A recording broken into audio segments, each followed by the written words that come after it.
came down to the famous how to wheelie spot in order to improve my bike riding skills. I was out earlier today, fell off quite catastrophically. You'll be pleased to know that the bike is fine, minus a scrape on the brake lever. Just bodes well for the way Canyon builds their bike, so good mark for Canyon. Also, a big thank you to Robbie, who brought me back this Canyon wristband from the World Cup at Fort William, so kudos to you there. So basically we're just going to try a bunch of different skills, wheeling, manualing.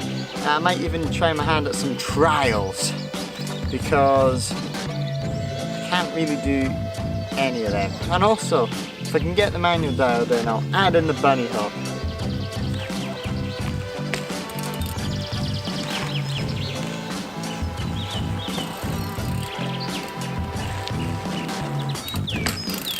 This bike feels quite a lot more stable in a wheelie.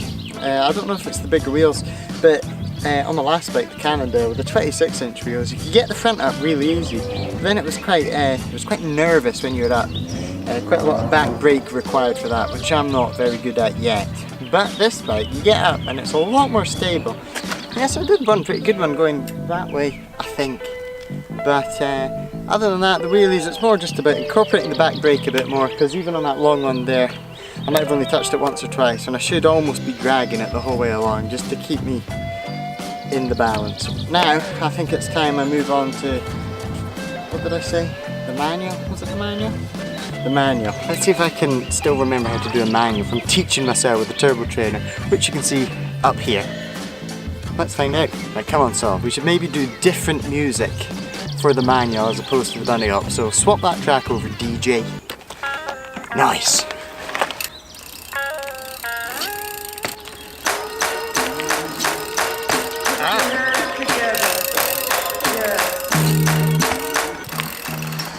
I know they're not looking that impressive on film, but I know that the manuals are coming along nicely, because usually I try and do it, it'd just be like popping, like, you know when you pull up on bars, you're just kind of like up, down. Now they're kind of like up, down. Sounds small, sounds crazy when I'm just telling you, but I know they're progressing, so practice will see me through it. Now for some trial stuff. I kind of want to do that, kind of hold the brakes and kind of hop around. I want to see if by some point I can hold the brakes and hop through a 180, because I mean that can be helpful on some really tight switchbacks, say on the Clyde.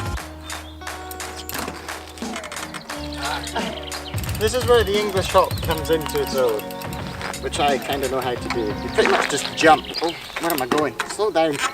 Don't know where I was going there. I just went off on a little journey. Alright, here we go. That was almost through 90 degrees, although I didn't get my back wheel up on that last one.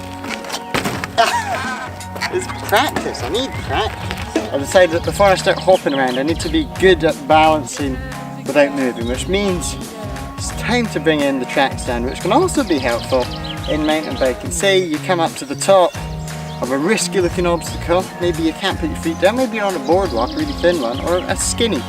Track stand could save you. First of my trials techniques, track stand. I think a good benchmark to set myself is 30 seconds.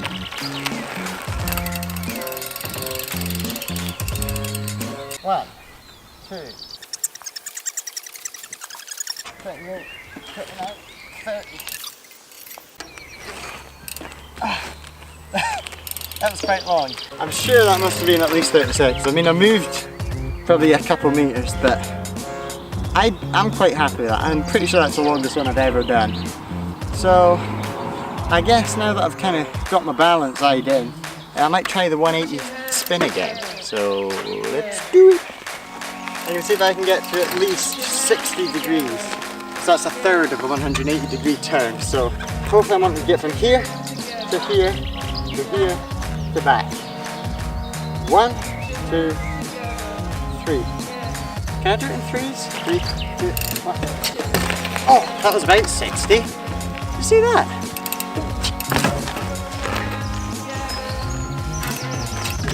Oh, that was 2. I just had to do one more. Right, here we go. 3 of them. 1. Stop. 2. No. 3. for it. Come on, all the way. Bang. My seat. Hit myself on my seat. I think that was more than a 180. Oh, that's tiring. I kind of just did a 180. I mean, I moved along. I moved about a bit. But I mean, I'm chuffed. After that amazement, I think it's within me to try and do an actual bunny hop, which is lift the front, throw your weight forward and bring the back wheel up to clear an obstacle. And I've heard from Neil Donahue nonetheless, not in real life, to go and get a stick. So I didn't really find any perfectly sized sticks, so I got one of these, which I definitely didn't steal from that rockery. We're going to put this down on the ground, nice and lightly. You're probably going to start off slow. Like that.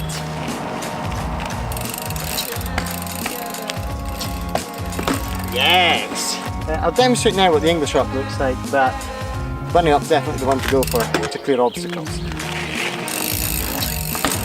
So that was the English hop. As you've seen, it was just one pump and bounce of both the wheels. Oh, that was fun! I've also definitely made some progression with my bunny hops. So with that, I think it's time to move that rock back into the rockery, which I definitely didn't steal it from. I did a little bit.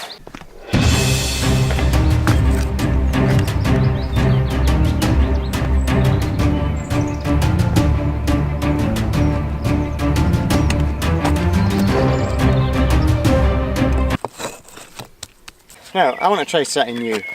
Over here is a video that YouTube thinks you're going to love. So, my promise to you, click on that and let the YouTube algorithm take care of you enjoying it. It's not my fault if you don't, it's YouTube's. Give it a click and find out.